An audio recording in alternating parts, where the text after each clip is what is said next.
नमस्कार, मी भाऊ तोरसेकर. तुम्ही बघत आहात यूट्यूब चॅनेल प्रतिपक्ष. मित्रांनो, आज माझा विषय आहे तो परीक्षा. गेले जवळजवळ 2 आठवडे किंवा 8-15 दिवस तरी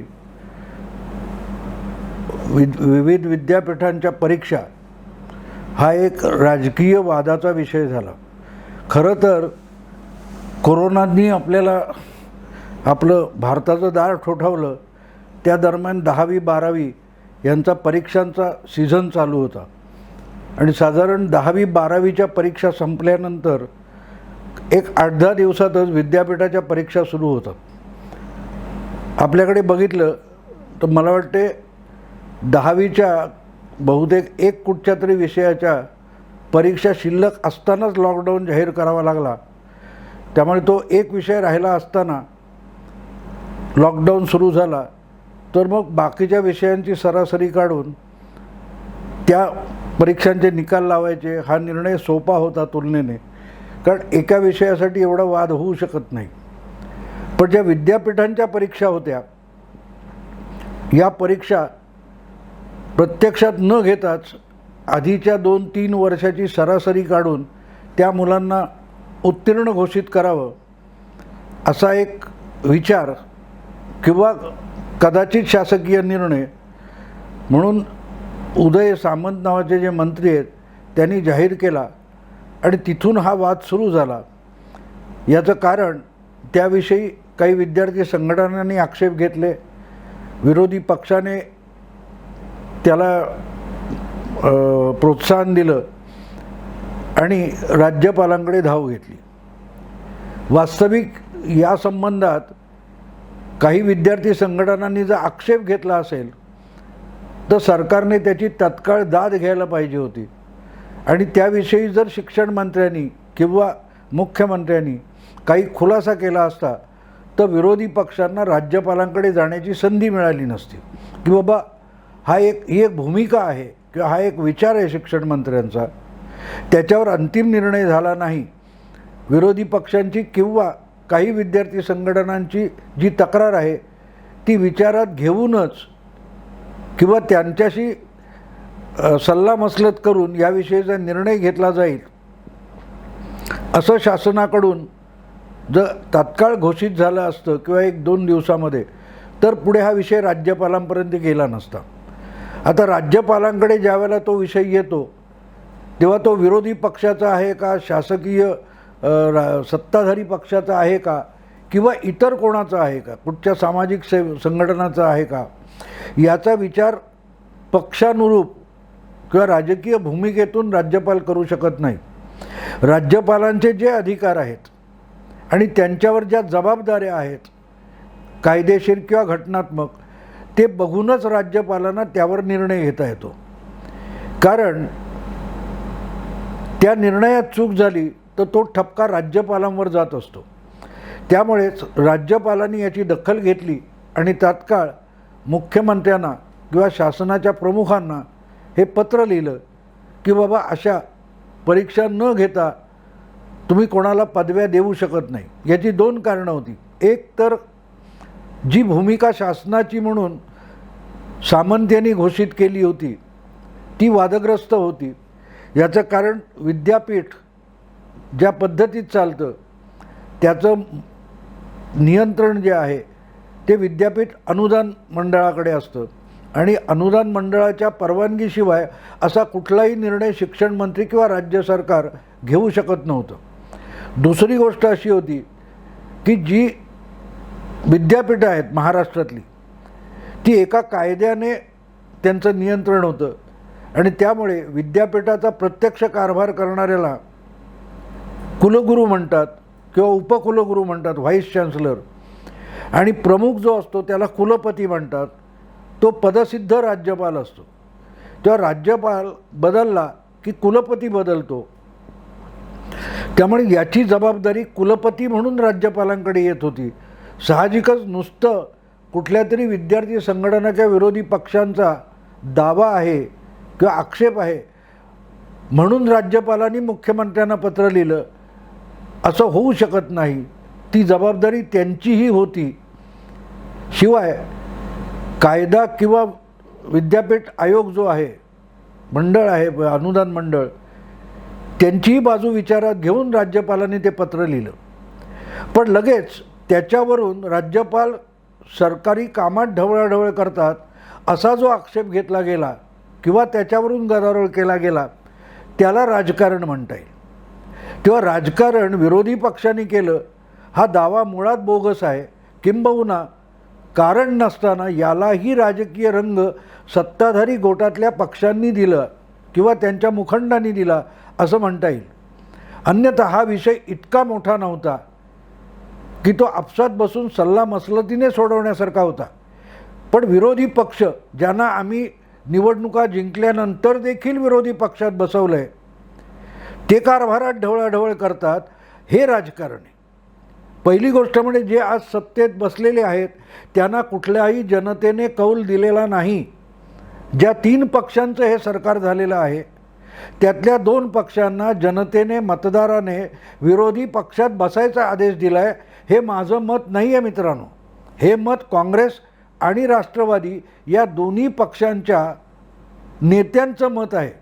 तुम्हाला आठवत असेल ऑक्टोबरमध्ये ज्यावेळेला विधानसभेचे निवडणुकीनंतरचे निकाल लागले आणि शिवसेना भाजप यांच्या महायुतीमध्ये बेबनाव सुरू झाला, तेव्हा जेव्हा पत्रकार या राजकीय नेत्यांना विचारत होते सरकार कधी बनणार, तेव्हा शरद पवार असोत किंवा बाळासाहेब थोरात असोत काँग्रेसचे, हे काय सांगत होते की आम्हाला विरोधी पक्षात बसायला जनतेने सांगितलेलं आहे. याचा अर्थच ते सांगत होते आम्हाला जनतेने कौल दिलेला नाही, कौल महायुतीला दिलेला आहे. तेव्हा जनतेने निवडून दिलेल्या सरकारमध्ये विरोधी पक्ष गल्लत करतोय, हा मुळातच आक्षेपार्ह मुद्दा आहे. तुम्हाला कौल दिलेला नाही, त्या उपर महायुती मोडून जे सरकार झालं त्या सरकारची वस्तुस्थिती मान्य करून भाजप हा विरोधी पक्षात बसलेला आहे.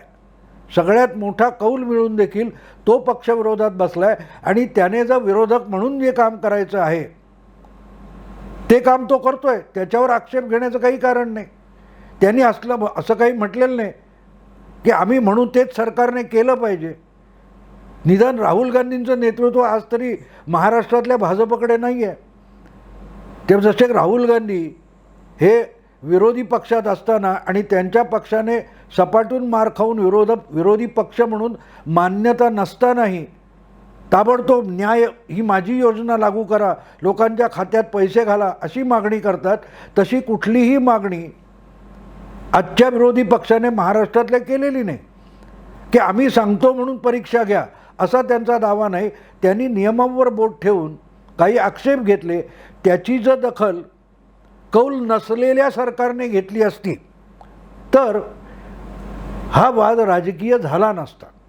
असो, राज्यपालांनी नियमावर बोट ठेवून सरकारला त्यांच्या मर्यादा दाखवल्या आणि त्यातून हा विषय पुढे आलेला आहे. आता प्रश्न असा आहे की त्याचं राजकारण का झालं. राजकारण सत्ताधारी गोटांनी केलं आहे की त्यांना प्रत्येक बाबतीत सत्तेच्या बाहेर बसवलेला जो भाजप आहे त्याला डिवचायचं आहे आणि त्यामुळे ही सुद्धा भाजपला डिवचण्याची एक संधी आहे. म्हणून त्यांनी पूर्वाश्रमीचे भाजपाचे नेते असलेले राज्यपाल कोश्यारी यांना डिवचण्याचा प्रयत्न केला आणि त्यामुळे हा वाद नको तितका वाढत गेला. ज्या वेळेला कायद्याच्या आणि घटनात्मक पातळीवर आपण चुकीचे आहोत याचं भान आलं, त्यानंतर सत्ताधारी पक्षातून सारवासारव सुरू झाली. किंवा ठीक आहे, हा राज्यपालांचा अधिकार आम्ही मान्य करतो, तुम्ही मान्य केला नाहीत, अमान्य केला तरीही तुमचं खरं ठरणं शक्यच नव्हतं. कारण सरकार जेव्हा तुम्ही चालवायला बसता तेव्हा तुम्हाला नियम आणि कायद्यांचं पालन करण्याची सक्ती असते. ती सक्ती विरोधी पक्षाकडे नाही. विरोधी पक्ष त्यानिमित्ताने आक्षेप निर्माण करतो, आक्षेप उभे करतो. ते आक्षेप जर कायदेशीर असतील तर सरकारने त्याची वेळीच दखल घ्यायला हवी. ती घेतली नाही म्हणून एवढं सगळं राजकारण झालं.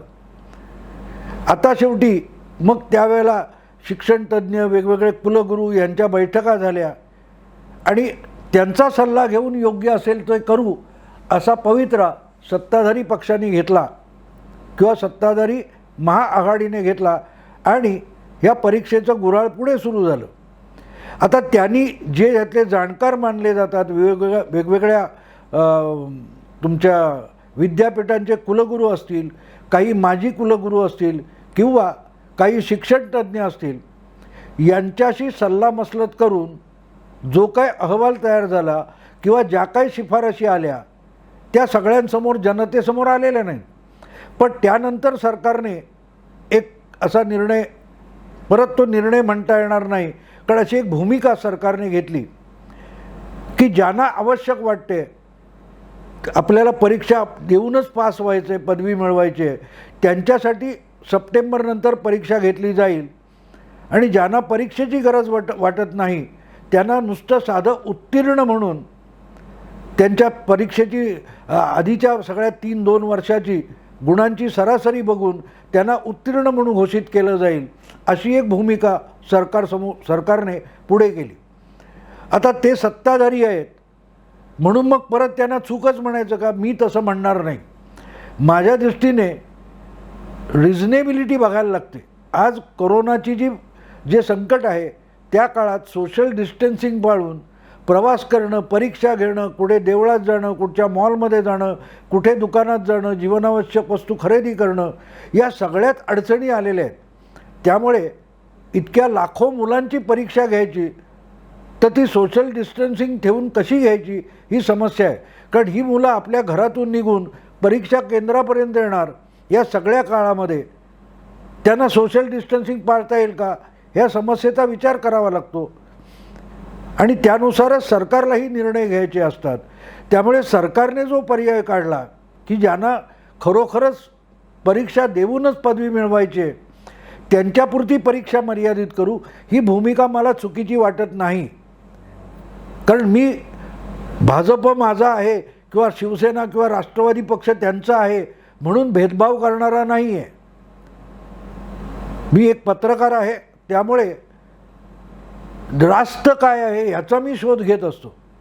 त्यामुळे जसं परस्पर सरासरीवर सगळ्यांना उत्तीर्ण घोषित करा, या उदय सामंत यांच्या भूमिकेचा आक्षेप मला, त्याच्यावर घेतला गेलेला आक्षेप बरोबर वाटतो. तसंच सरकारने जी इतरांशी चर्चा करून एक भूमिका घेतली की ज्यांना परीक्षेला बसायची हौस नाही त्यांना उत्तीर्ण म्हणून घोषित करावं आणि ज्यांचा परीक्षेसाठी हट्ट आहे तेवढ्यापुरती ही परीक्षा मर्यादित करावी, ही मला उत्तम भूमिका वाटते. किंबहुना ती करोनापुरती असायचं कारण नाही. माझं म्हणणं तर असं आहे की सरकारने शिक्षणाच्या धोरणामध्ये आणि त्याविषयीच्या निर्णयामध्ये हा दूरगामी एक निर्णय घ्यावा की खरोखरच ज्यांना परीक्षा द्यायची आहे त्यांच्यापुरतीच परीक्षा मर्यादित करावी. उरलेल्या मुलांना जो काय कोर्स करायचा असेल तो कोर्स यांनी 4 वर्ष कोर्स पूर्ण केला, परीक्षा घेतलेली नाही असं प्रमाणपत्र द्यावं. आपण जर बघितलं तर 14 लाख 18 लाख लोक 10वीच्या किंवा 12वीच्या परीक्षांना बसतात. हे केवढं मोठं काम आहे. 14 लाख मुलांची अर्ज भरून घ्यायचे, त्यांची केंद्रामध्ये वेगवेगळ्या केंद्रांमध्ये वाटणी करायची, तिथे परीक्षेच्या संपूर्ण वेळापत्रक तयार करायचं, त्यांना प्रश्नपत्रिका उत्तरपत्रिका द्यायच्या, त्या गोळा करायच्या, त्या गोळा करून मग त्या वेगवेगळ्या ठिकाणी तपासायला पाठवायच्या.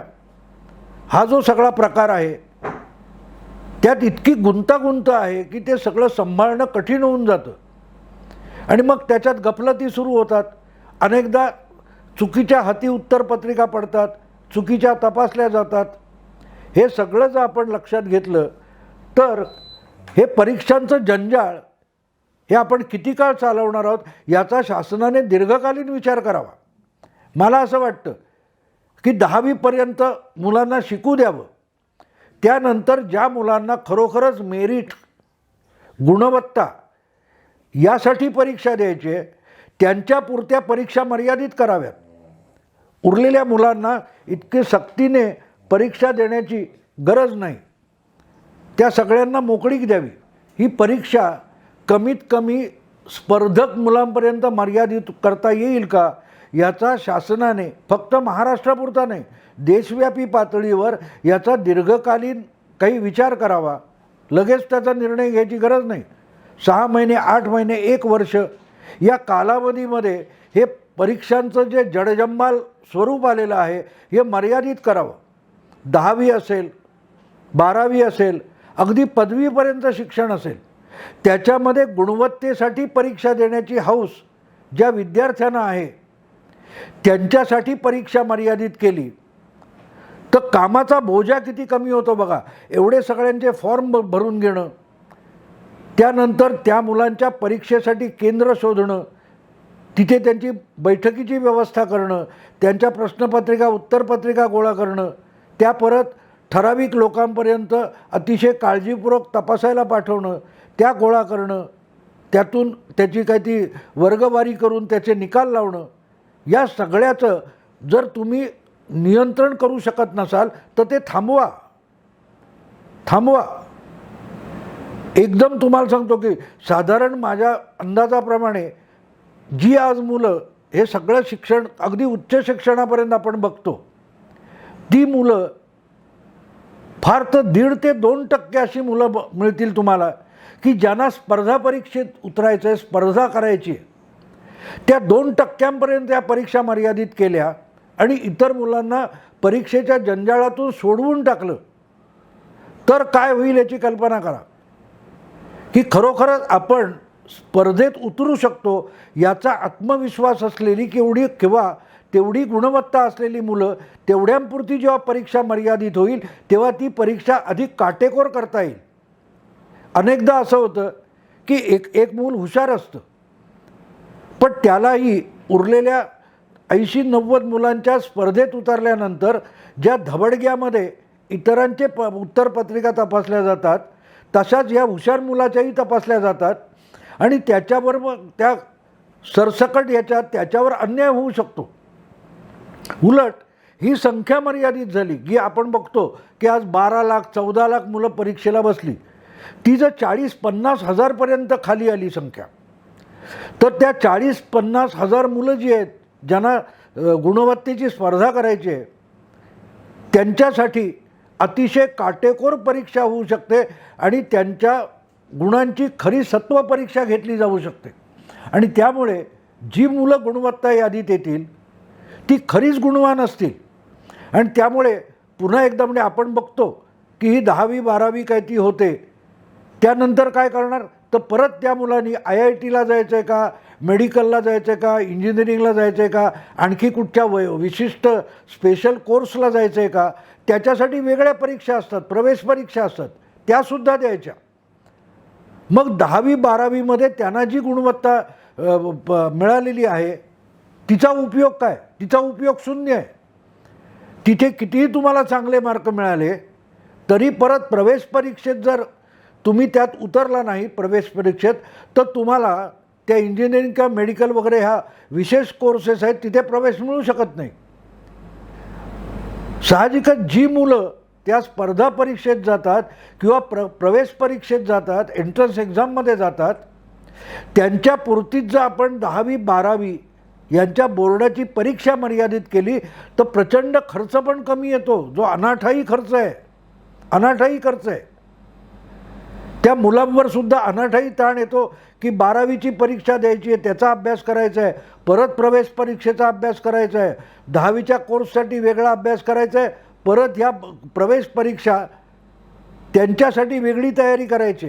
ही जी सगळी धावपळ चालते ही कशासाठी करायची त्या मुलांनी? त्या मुलांवर जो ताण येतो त्याची गरज आहे का याचा व्यापक विचार करावा. आणि त्यामुळे एका बाजूला शाळेचा खर्च आहे, दुसऱ्या बाजूला अशा विशेष क्लासेस जे आहेत, अभ्यासवर्ग आहेत, त्याच्यासाठी पालकांना भुर्दंड सोसावा लागतो. तेव्हा एकूण शैक्षणिक धोरणाचा जर व्यापक विचार करायचा असेल, खरं तर तो यापूर्वीच व्हायला पाहिजे होता. कारण पूर्वीच्या काळात ह्या ज्या परीक्षांचा ढाचा ठरला, पदवी परीक्षा असेल, मॅट्रिकची परीक्षा असेल, शालांत परीक्षा बोर्ड होते, ह्यात येणाऱ्या मुलांची संख्या खूप मर्यादित होती. मला आठवतं मी जेव्हा माध्यमिक शाळेत गेलो, महापालिकेच्या शाळेतून माध्यमिक शाळेत गेलो तेव्हा महापालिकेच्या शाळा देखील 7वीत संपायच्या. 7वी नंतर महापालिका किंवा जिल्हा परिषदेच्या शाळा नव्हत्या. मग त्यांनी माध्यमिक शाळेत जायचं, तर त्यातली बरीचशी मुलं गळती असायची. त्यातसुद्धा 8वीला 7वीतून आम्ही 8वीत गेल्यानंतर 7 ते 8 तुकड्या असायच्या. त्या होत होत 11वीला मॅट्रिकची परीक्षा येईपर्यंत त्या 2 किंवा 3 तुकड्या होऊन जायच्या. मुलं गळायची, त्यांची कुठे ना कुठे सोय लागायची. अगदी नॉन मॅट्रिक ह्या शब्दाला देखील एक काळ किंमत होती 40 वर्षापूर्वी. पण जसजशी ही संख्या वाढत गेली त्याच्यावर उपाय शोधण्यापेक्षा सगळं सोपं केलं गेलं. मुलांना 8वीपर्यंत परीक्षाच रद्द करून टाका. आणि त्यामुळे त्या परीक्षेतून बाहेर पडलेल्या मुलांना मग इतक्या मोठ्या संख्येने नापास करायचं, तर खालून येणाऱ्या मुलांना वर्गात जागा कुठे आहे.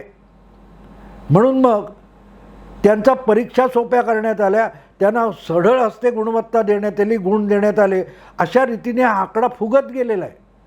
आणि त्यामुळे समस्या संपण्यापेक्षा सोल्युशन हीच समस्या होत गेली.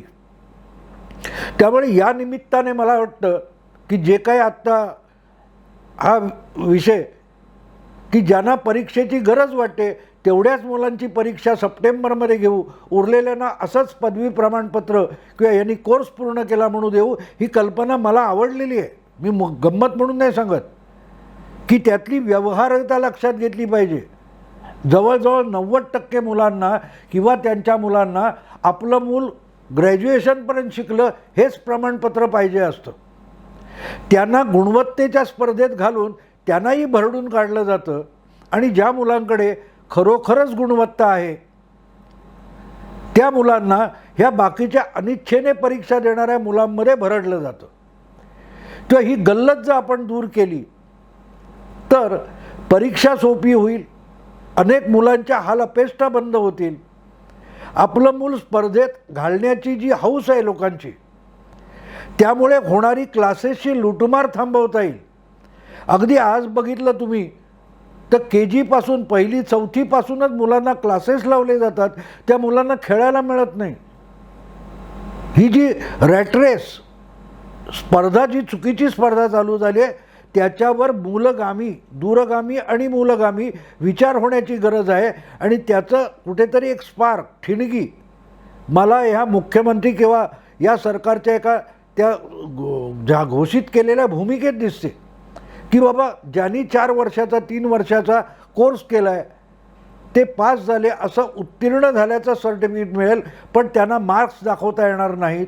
आणि ज्यांना परीक्षेची हौस आहे, ज्यांना गुणवत्तेची स्पर्धा हवी आहे, त्यांच्यासाठी कोरोना उठल्यानंतर सप्टेंबरमधून परीक्षा घेता येईल. हे जे विभाजन आहे हे मला उत्तम वाटतं. त्यामुळे दोन्ही बाजूच्या मुलांची कटकट, त्यांच्यावरचे ताणतणाव कमी होतील, व्यवस्थेवरचे ताणतणाव कमी होतील, परीक्षा घेणाऱ्या बोर्डावरचा ताण कमी होईल, ते परीक्षा पेपर तपासणाऱ्यावरचा ताण कमी होईल, त्याचं नियोजन करण्यावरचा ताण कमी होईल, विद्यापीठात फुगत चाललेली संख्या कमी होईल. की बाबा ठीक आहे, अगदी मोठ्या प्रमाणावर अनेक मुलं अशी आहेत की ज्यांना शाळा कॉलेजच्या आणि फी परवडत नाही, त्यांनाही थेट परीक्षेला बसवता येईल. अनेक पालक आज चांगले सुशिक्षित आहेत, ते आपल्या मुलांचं होम स्कूलिंग करू शकतात. फक्त परीक्षेला त्यांनी बोर्डाकडे जावं, असाही एक प्रकार आणता येईल. तेव्हा हा परीक्षेच्या निमित्ताने जो काही उद्योग सुरू झाला आहे त्याच्यावरून जे चुकीचं राजकारण झालं आहे, त्यात मला असं वाटतं की जे काही वेगवेगळ्या भूमिका पुढे आल्या आहेत त्याच्यात परीक्षा टाळण्याचा जो मूळ भूमिका होती ती भले चुकीची असेल, पण ज्यांना खरोखरच स्पर्धा हवी आहे त्या मुलांपुरती परीक्षा मर्यादित करणं ही महाविकास आघाडीने घेतलेली किंवा पुढे आणलेली कल्पना मला योग्य वाटते. मुख्यमंत्र्यांनी, शिक्षण मंत्र्यांनी, राज्यपालांनी म्हणजे कुलपतींनी आणि विविध विद्यापीठांचे कुलगुरू आणि विविध अनुभवी असे शिक्षणतज्ञ यांनी या कल्पनेवर विचार करावा, दीर्घकाळ विचार करावा, अगदी प्रदीर्घ उहापोह करावा, विचारविनिमय करावा, सल्लामसलत करावी आणि एकूण शिक्षण पद्धती आपल्याला कशी दुरुस्त करता येईल त्याचा गंभीरपणे विचार करावा. परीक्षा ही अग्निपरीक्षा जी झालेली आहे, सत्व परीक्षा जी झालेली आहे, त्यातून मुलांना, शिक्षकांना, शिक्षण व्यवस्थेला बाहेर काढण्यासाठी निदान प्रयत्न सुरू व्हावेत, इतकाच माझा आग्रह आहे. मित्रांनो, या निमित्ताने आज मी इथेच थांबतो. मला जे वाटलं ती मांडलेलं आहे, याच्यावर चर्चा व्हायला हरकत नाही. राजकारण नको आहे त्याच्यावर, कारण हा सामाजिक प्रश्न आहे, हा राजकीय प्रश्न नाही. त्यामुळे मी आत्ता इथेच थांबतो. परत कधीतरी सवडीने बोलेन, कारण हा विषय माझा आवडीचा आहे. माझ्या स्वतःच्या मुलीसाठी मी तिला स्वतः शिकवायचा प्रयत्न केला आहे. त्या अनुभवावर मी परत कधीतरी बोलेन की जवळजवळ 2.5-3 महिन्याची मुलगी असल्यापासून तिचा सांभाळ मी केलेला आहे. तिचा अभ्यास मी कसा घेतला हा सगळा विषय सांगण्यासारखा आहे.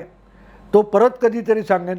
पण मला आज यातलं राजकारण बाजूला ठेवून ज्या चांगल्या कल्पना वाटल्या त्याचा मी थोडक्यात उहापोह केला आहे. याला चालना मिळावी म्हणूनच हा व्हिडिओ केला आहे.